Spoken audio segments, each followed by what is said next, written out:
It's a huge pleasure to be here because when I first conceived of doing this book about 3 years ago, the first people I came to see were Mari and Melanie Unwin here. So it seems sort of poetic that I'm here now that it's all done and out. I'm very happy to be here. People are very kind, and when they realise that you're a writer, they often ask you what you're working on next. And for the past couple of years, my answer has been the same. I say I'm working on a book to celebrate the big centenary of votes for women. And I know what's going to happen as soon as the words have left my mouth. A succession of stock images will immediately spring to most people's minds. In a whirl of green and white and violet, a group of determined-looking Edwardian women will stride towards us, usually wearing unfeasibly big hats, or the aprons and clogs of the factory floor. They carry placards, "Who would be free must strike the blow," or maybe bricks and hammers. A few of them are being manhandled by policemen, while the others raise their fists in strident protest.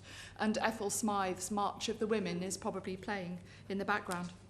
Or perhaps people picture a young prisoner with flowing hair, strapped down in her cell and being forcibly fed through a tube. Or Emily Wilding Davison, lying on the Epsom turf with her broken head wrapped in newspaper. Ah, yes, everyone says. Votes for women? It's all about the suffragettes. Well, as you will know, it's slightly more complicated than that. Like all women in history, campaigners for the vote have suffered from overgeneralisation. At the beginning of the 20th century, the press and cartoonists had them all as lunatic harridans. This is just a sample of the sort of thing I'm talking about. Two things about that. Firstly, being a suffragette didn't necessarily mean that you were an extremist, nor even a rebel. Victoria Lydiard was a proud suffragette, a follower of Emmeline Pankhurst, and a member of the militant Women's Social and Political Union, the WSPU. But she would never have dreamt of going on hunger strike because her mother said she mustn't. And her colleague Grace Roe was appalled at the bra-burning antics of the second wave feminists in the 1960s. She considered first wave feminism, the fight for the vote, to be something of a spiritual campaign. That didn't preclude violence, but it did at least lend it the gloss of evangelism. According to her, it was simply bad taste to show off. And secondly, this movement was not all about the suffragettes. They played a vital part, of course. Some lost their health, their families, even their lives in defence of their beliefs. And I've loved writing about them in the book, especially the lesser known ones, the names that people haven't heard. But they were a minority. They were the ones who caught the headlines, and for good or ill, their confrontational approach has distracted public attention from the imaginative and quietly courageous work done by tens of thousands of others across Britain, dressed not in amethyst and emerald, but in their own uniform of berry red and leaf green, not singing Ethel Smythe's anthem about battle and strife, but songs like Parry's Jerusalem instead. They were the Suffragists, the non-militant campaigners, who were just as determined about emancipation as their suffragette sisters. And they're the people that I'm focusing on this evening, and that I focus on in Hearts and Minds as well, the heroines and heroes of this non-militant campaign, and the founders of this country's tradition of massed, peaceful protest. And I'll start, if I may, with an extract from the book. Marjorie Lees was off duty. Some of the others had cut along an alleyway leading from the recreation ground to the marketplace to hold another open-air meeting. But Marjorie, Millie Field, Ida Sharples and Mary Siddall had done more than their bit yesterday and were stood down. It was a peaceful Monday evening in July 1913. The view of the Chiltern Hills was much gentler than the Lancashire Fell Marjorie and her friends were used to. The air was soft, dusk was drawing in, and after 2 weeks on the road in their caravan, the women felt ready for a rest. They'd left Oxford at 9:30 that morning in a strange procession of around 70 women, many of whom were unfashionably tanned, some carrying slightly grubby banners, several on bicycles, and one even riding astride a horse, shockingly dressed in khaki trousers. The marcher, not the horse. A few men marched with them, including an elderly fellow who'd walked all the way from Carlisle, and a handful of Oxford undergraduates so entranced by this curious company of women that there and then they decided to go with them to London. One of the lads was 6'7" tall, which is a useful attribute when scanning the crowds for signs of trouble in the badlands of the home counties. Everyone paused at Headington, a suburb of Oxford, for a group photograph to be taken with an elderly lady who, it was said, had signed that famous suffrage petition to Parliament way back in 1866. They arrived at the village of Wheatley, 5 miles down the road, at noon. The planned luncheon at the Merry Bells did not go entirely to plan. Their host, when he saw how many of them there were, blanched. He only had 7 cutlets available and a few hard-boiled eggs. It was a little like the parable of the loaves and the fishes, but without the happy ending. He refused to cook them anything else, so many went hungry. But they were used to that by now, and at least they weren't chased off the premises or pelted with rotten vegetables. Mrs. Vicar, at the next village, tried her best, but the open-air tea she had prepared didn't quite stretch far enough either. Still, she was apparently a doctor as well as a clergy wife, and she drove a motor car, which was quite something. That was inspirational enough without tackling mass catering as well. Now they had arrived at Thame, Marjorie could feel herself relaxing. This was a lovely spot. She and her friends sat mending their increasingly tattered linen and giggled about a picnic near Banbury a couple of days ago when Mrs. Fletcher ate so much toasted cheese that her deck chair collapsed. Then someone dropped a plate of cakes on people's heads while trying to negotiate the steps of the Ark, which was their name for the caravan that had been their home since leaving Oldham. And Annie Davis sat on her hat after warning everyone else not to and flattened it. The weather was so fine in Thame that the groom, Mr. Scholes, pitched a tent on the recreation ground for Millie and Ida before leaving for a local inn with the horses, so they had no need to cram themselves into the Ark with the others that night. It was 8 o'clock. They could hear the faint sounds of people singing, not very well, and high-voiced rhetoric floating across the air from the town centre. It sounded as though all was well. There were 3 wooden caravans parked in Thame that night. 2 belonged to the Oldham contingent, the 2 at the front of the photograph here. The Ark, drawn by a horse called Noah, and the Sandwich, which was drawn by Ham. And the 3rd belonged to a group from Birkenhead, and that was pulled along by Polly. The Ark's comforts were limited. The bunks were surrounded by tins of food, boxes of pamphlets, a change of clothes for everyone, countless jars of marmalade, crockery, washing basins, books, and fold-up furniture. Given the space available, it was quite a relief that 2 of the women were going to be in the tent tonight and not in the caravan. The women bade one another good night and were just beginning to get undressed when the tone of the music and the voices they'd been half aware of in the background began to change. They heard jeering and shouting, women screaming, and someone blaring a hunting horn over and over. The noise grew louder, and by now it was dark. 2 voices approached the tent. A couple of breathless policemen had hurried from the marketplace to warn the women that trouble was on its way. The meeting had broken up in chaos, and a gang of hooligans was making for the recreation ground. Millie and Ida immediately crept out of the tent and into the Ark. Marjorie snuffed out the candles, barred the door of the caravan, and barricaded the windows with cushions. The clamour of the crowd, hooting and shouting obscenities, swelled terrifyingly as the 4 women pushed themselves as far to the back of the caravan as they could manage. It was difficult to know how many men were outside, but certainly more than 100. The noise went on for about 20 minutes, though to Marjorie it seemed like a lifetime, and then it began to die away. But the women were aware of different sounds now. The muttered oaths of men tripping over guy ropes, and a weird, repeated rasping, which turned out to be the sound of matches being struck. The policemen had retreated, overwhelmed. The Oxford undergraduates were nowhere to be seen, and Mr. Scholes was probably nursing a well-earned pint in the Spread Eagle. Once alight, the Ark would burn like tinder. So how did these 4 respectable women find themselves in an Oxfordshire field in the last long summer before the war, in fear of their lives? They were far from home at a time when few people strayed from their own village, and women, ladies, rarely travelled without a gentleman to part the ways for them. They'd abandoned their families and their factories, professional commitments, domestic duties, deliberately to put themselves in danger, but were neither mad nor reckless. Yet here they were in an unknown town, cowering from a mob of ordinary British citizens threatening to kill them. Well, it was all for the sake of the vote. Marjorie and her companions were suffragists on a mission, taking part in one of the most successful and largest scale public demonstrations this country has ever known.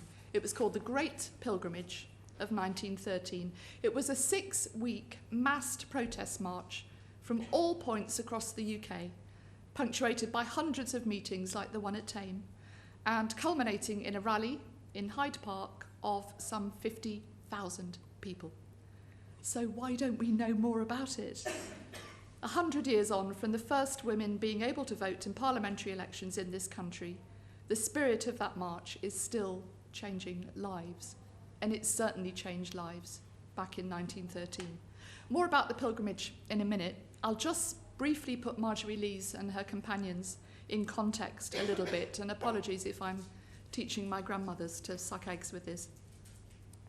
One of the first individual petitions to Parliament was in the wake of the Great Reform Act on the 3rd of August 1832. At that time, all householders who owned their own properties or paid an annual rent of £10 or more were eligible to vote, unless disqualified on other grounds, being lunatics or criminals or women. Hansard records the progress of this petition in 1832. The MP bringing it to the House was a Mr. Hunt, and he suggested to members they might enjoy listening to this one. He had been asked by a Mrs. Mary Smith of Stanmore in Yorkshire, a lady of rank, he noted, to explain why she did not have a share in the election of a representative despite paying taxes. And since she was liable to all the punishments of the law decided by male judge and male juror, why did she have no part in making the legislation?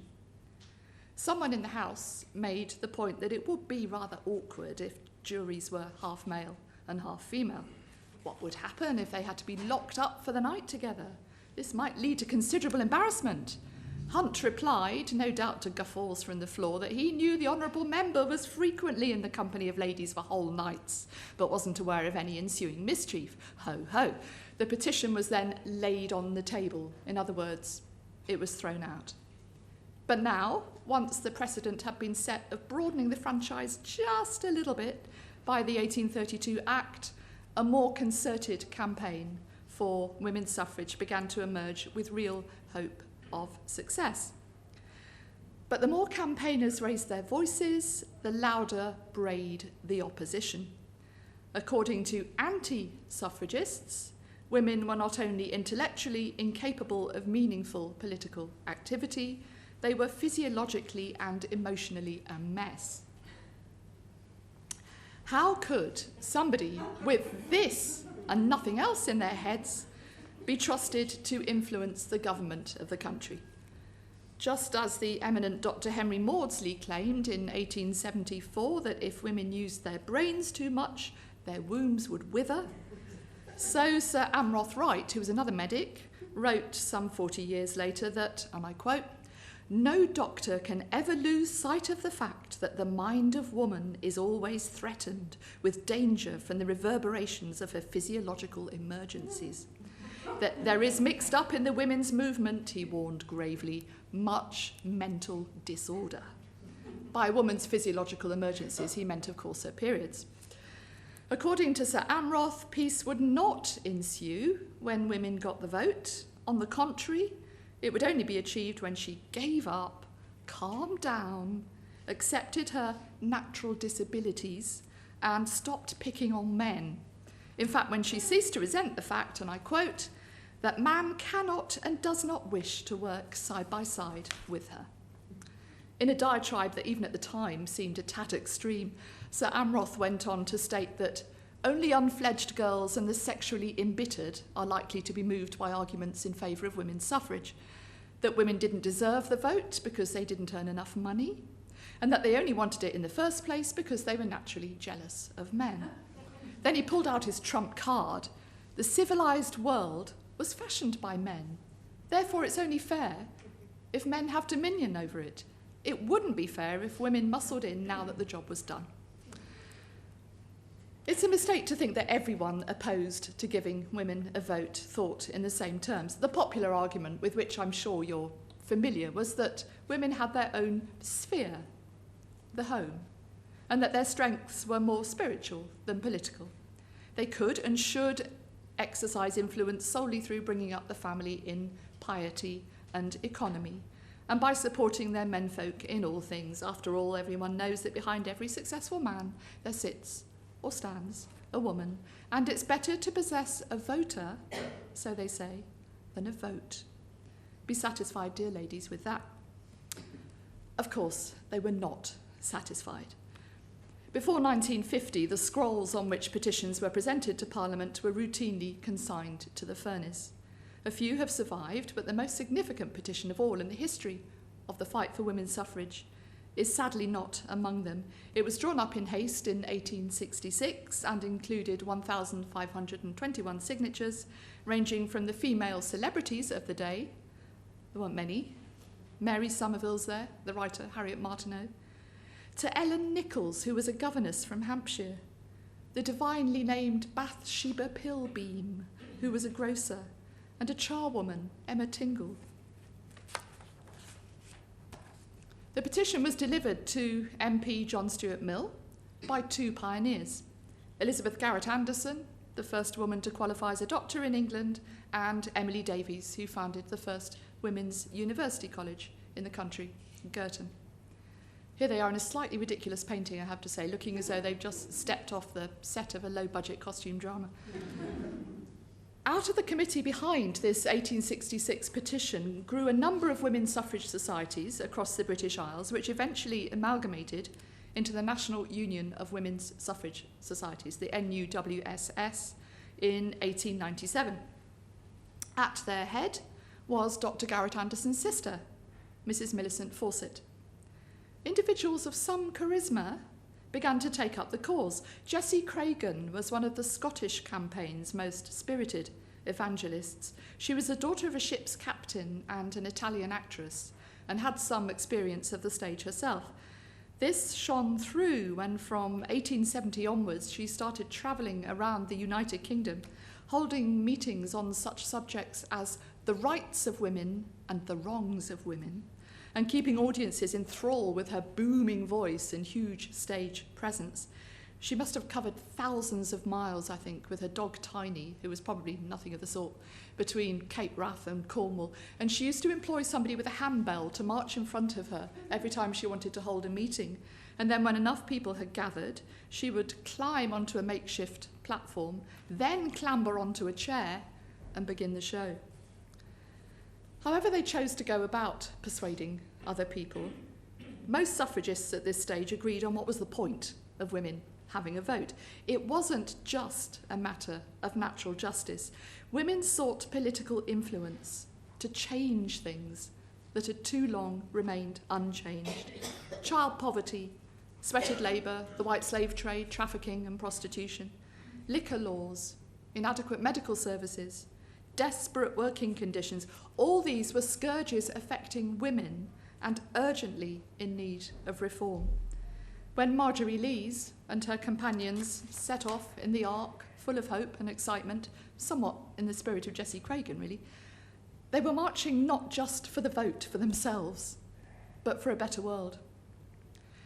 Nothing much happened following the 1866 petition, apart from a certain amount of publicity and a failed bill in Parliament, drafted by a young high flyer called Richard Pankhurst. Attempting to navigate the legislation concerning women's suffrage is bewildering, especially given where I'm speaking now, because of all the zigzags and the hairpin bends on the way to women's suffrage. picking out the milestones along the way is really quite difficult. The subject was debated a total of 18 times between 1870 and 1904. On several occasions, further petitions were drawn up to back the suffragist argument.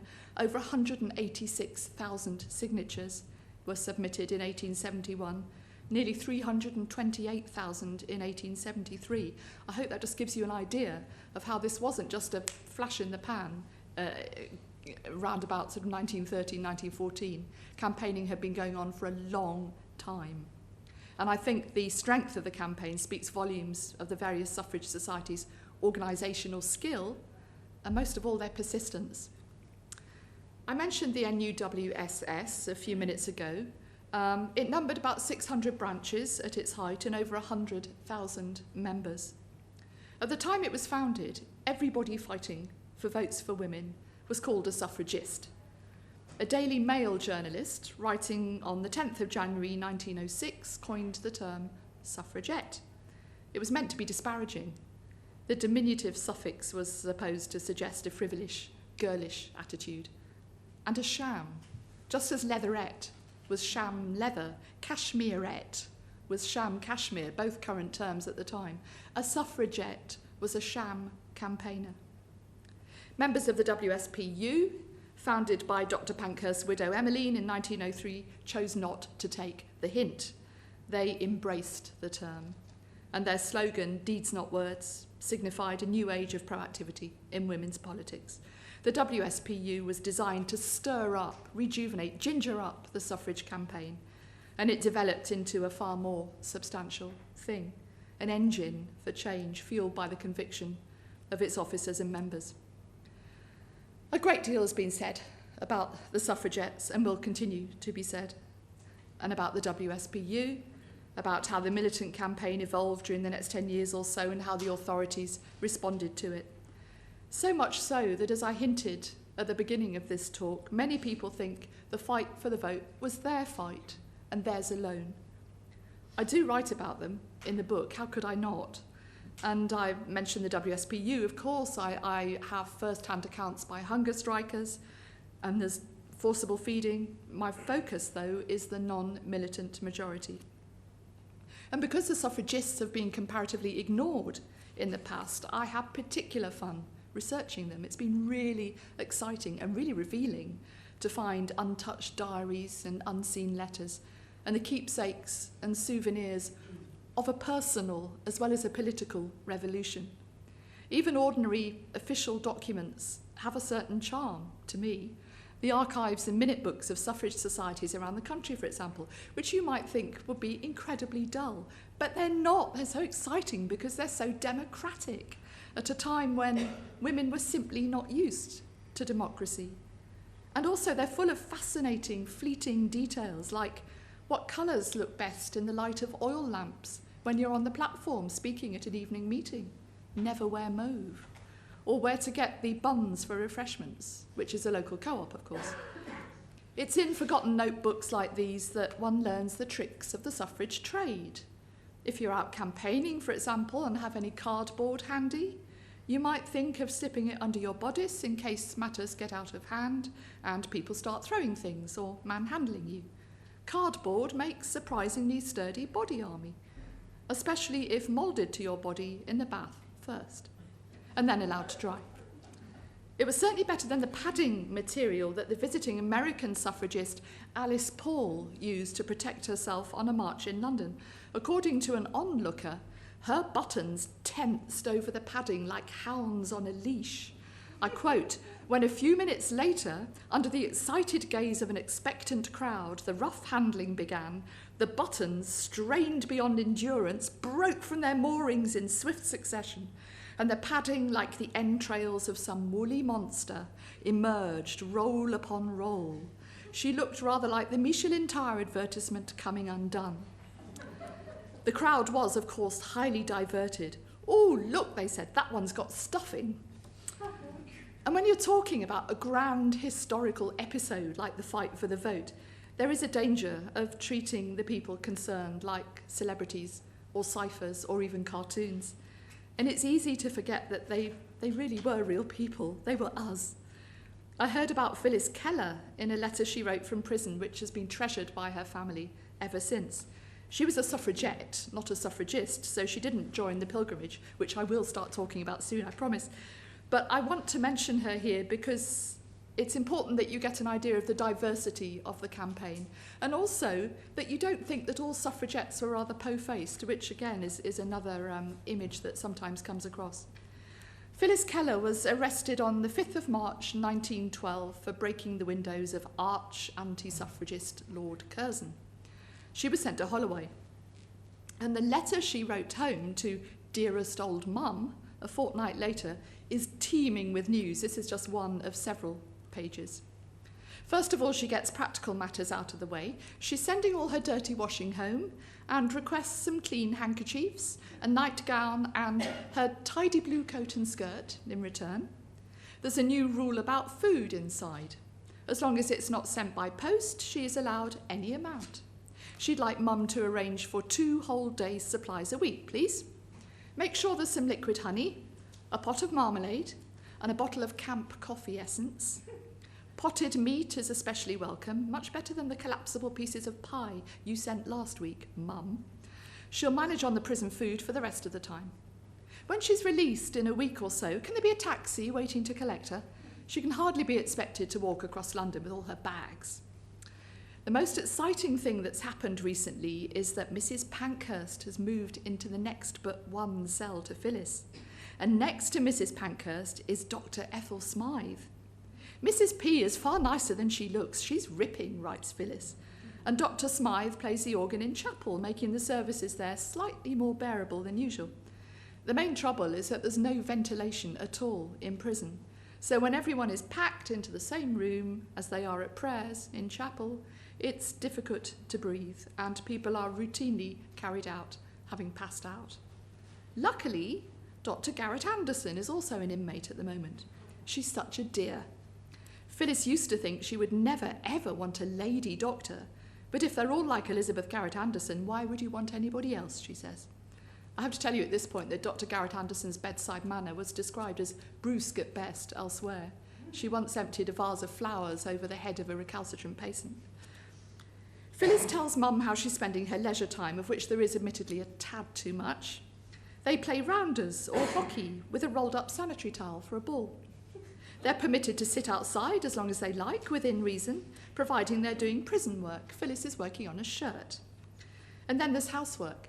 She polishes her boots with banana skins, which works a treat, and is perfecting the art of having a bath in a pudding basin. A friend of hers has a big white Macintosh which she spreads on the floor and then pours her daily allowance of bathing water onto it, undresses, lies down and squirms about. But Phyllis has to content herself with trying to get clever with a nugget of sponge. No doubt Phyllis's cheerfulness was assumed in part to comfort family and friends at home. She does seem to have been a particularly resourceful suffragette, regaling her grandson in later life with tales of how she and her friends used to go to West End restaurants, order a slap-up meal, enjoy that, then climb onto the tables, start stamping and shouting votes for women and making a nuisance of themselves so that they were evicted before having to pay the bill. Worked a treat. Phyllis wrote her letter home in 1912 after years of increasing militancy on the part of the WSPU and increasing politicking on the part of the NUWSS. The tide began to turn in the spring of 1913 when NUWSS committee member Mrs. Catherine Harley suggested that what was needed to break the deadlock threatening to scupper the whole suffrage campaign and to rehabilitate its image in the light of the suffragette action at that time, which was at its height in 1913, what was needed was a grand gesture on an unprecedented scale. She had in mind a peaceful crusade, a march to end all marches, involving thousands of suffragists across the British Isles and ending with a massed rally in Hyde Park. Surely such a spectacular event couldn't fail to capture the public's imagination and convince at last the government that votes for women were not only desirable but inevitable. She gave the march the uplifting name of the Great Pilgrimage to suggest spirituality and unity, a sense of mission, but there was no religious aspect to the pilgrimage at all. And this is a poster for just one of the routes. Saturday, July the 26th, 1913 was chosen as the date for the rally, which would mark the climax of the pilgrimage. Working backwards from then, timetables were calculated for the 6 principal routes, several of which had multiple starting points. They were named the Great North Road, the Watling Street route, the West Country route, the Portsmouth Road, the Brighton Road, and the Kentish Pilgrims' Way. Scottish pilgrims joined at Newcastle or Carlisle. The Welsh ones fed in to join, and East Anglia fed in to join as well. At a meeting of the hastily formed Pilgrimage Committee on the 8th of May, representatives from almost every federation of the NUWSS came to London to advise the organisers on local conditions and contours, suitable stopping places, possible overnight accommodation, including camping grounds, barns, the cheapest of cheap boarding houses. They were urged to ask their society members to consider feeding and putting up pilgrims along the way, and of course to join the pilgrimage themselves for as long or short a time as they could manage. No pressure was to be put on anyone, but the expectation of practical help and financial as well as moral support was implicit. Costs were to be kept to an absolute minimum. Anyone who could afford to pay their own expenses on the road was encouraged to do so. One of the aims of the pilgrimage was to raise money as well as public awareness, so there was no policy of centrally subsidising any of the pilgrims. And there were working women, busy wives and mothers taking part. If local societies did what they could in terms of providing accommodation and food, and federations fundraised for the rest, it was hoped that no one would be prevented from taking part for at least part of the way for lack of money. Lack of time was a different problem. As the date of the pilgrimage drew nearer, word got out and the national press started taking notice. And the stream of instructions from both national and local organisers swelled to a torrent. The whole thing was organised in 2 months, I should say. The detail included in these instructions from head office was remarkable. For all its spirituality, this pilgrimage was like a military campaign.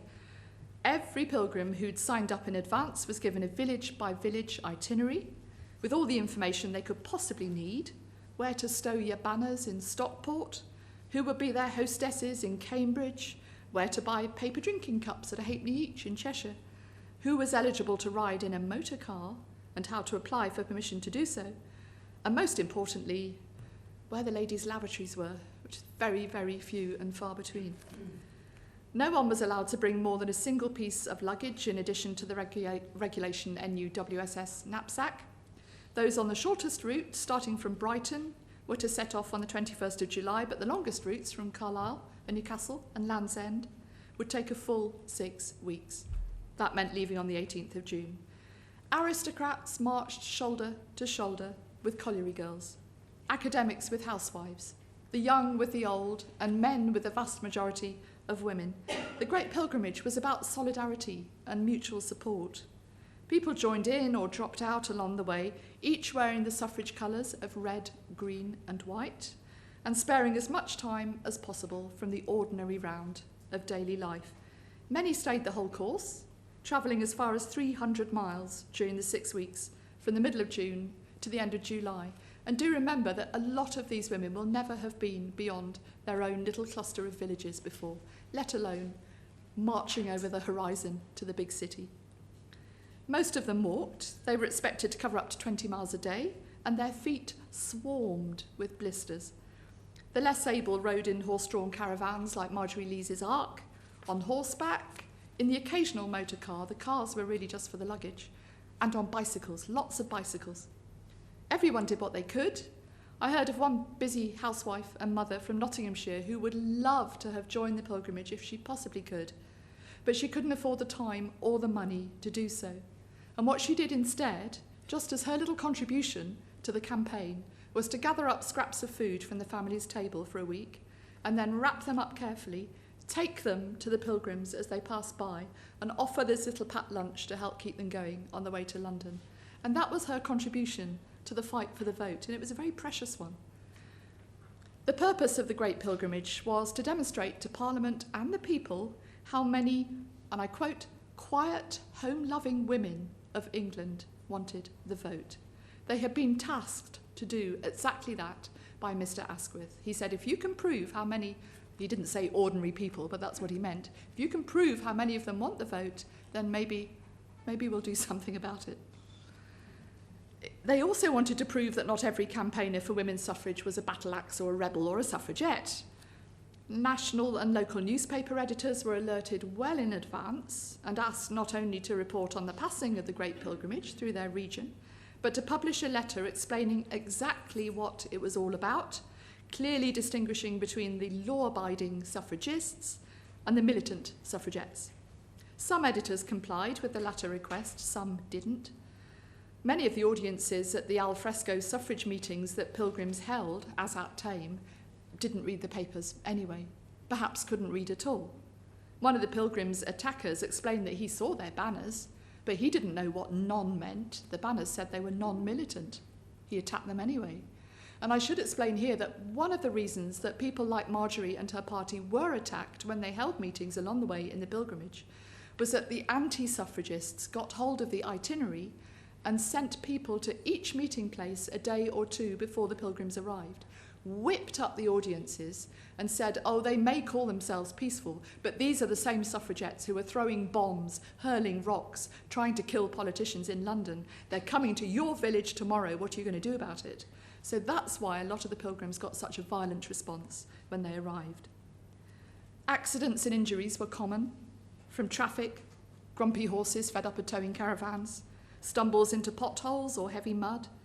The pilgrims' most serious problem, however, did stem from their supposed association with the militants. Anywhere they went, they were likely to be kicked and trampled by crowds who expected them to be arsonists and stone throwers. At many places, especially in the Midlands, they were terrifyingly assaulted, receiving an unlovely artillery of mouldy vegetables, dead rats plump with maggots, rocks, sulphuretted hydrogen, which is a poisonous gas. Their clothes were torn from their bodies with leering insults, and the filthiest obscenities flew through the air like bullets. This pilgrimage was no picnic. Lives were at risk. We've already heard what was happening to Marjorie Lees in Oxfordshire. So in an attempt to counter this violent and ignorant response, pilgrims' banners were gracefully conciliatory while still attempting to rouse support. This one is by Gertrude Jekyll, and was a lovely Surrey banner, appropriately enough, with swathes of flowers in it.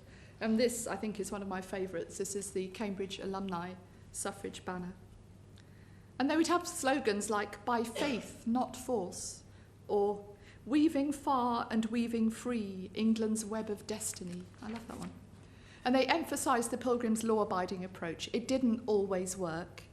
When a recently discovered banner from Keswick was unrolled by the archivist for the first time in many, many years, pellets of lead shot fell from its folds, no doubt fired at the pilgrims by a furious onlooker.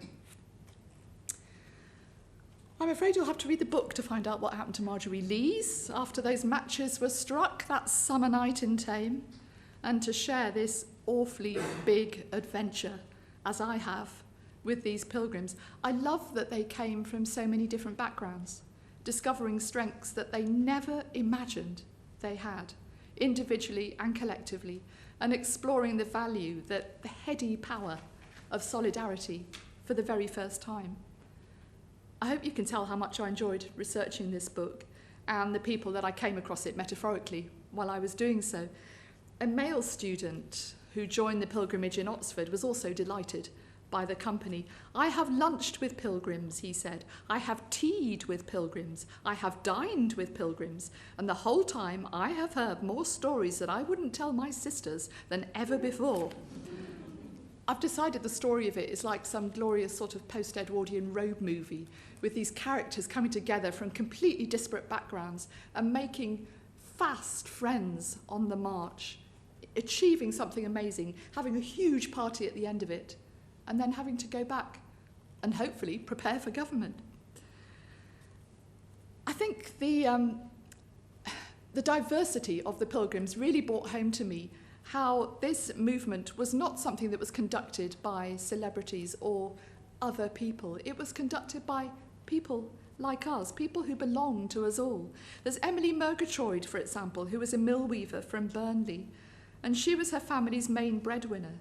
But she thought the pilgrimage worth the huge sacrifice of giving up work for 6 weeks and leaving the family. She left £1 behind to keep the family going, and she left work with no guarantee that she'd get a job back when she'd finished the pilgrimage, but she still thought the 6 weeks away was worth it.